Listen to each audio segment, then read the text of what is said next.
Hari ni pergi naga pagi hari saya sebab kata nak pergi ambil barang hak kita pergi ngaji. Apa dalam kerongkan hak kerajaan saya. Jadi kerongkan kerajaan ni dia untuk orang nak prakop. Cip orang nak buat kerja saya. Masuklah kerongkan dia ngaji kerongkan dia akan wi alat kita. Kita ngaji contoh kata, kita ngaji cara online, dia akan wi alat-alat untuk buat jual online.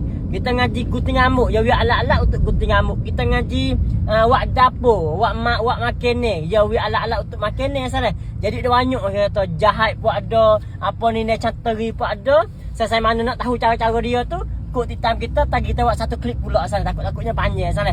Jadi hari ni tu nak gimmick lah, gimmick tu kena gimmick diri. Ngaji tu dah tempat kita. Ngaji dah nak jauh dia sama dalam kalau kahwin rumah kita ni ya.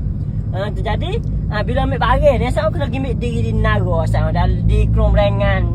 Di mana nak ciwak salah. Jadi nanti kod hitam kita lah, insya-Allah kita akan bagi maklumat cara-cara kita nak daftar nama, nak ikut kerongkan hak kerajaan nak tolong rakyat orang tak ada kerja sama. Gitu sama. Wassalam.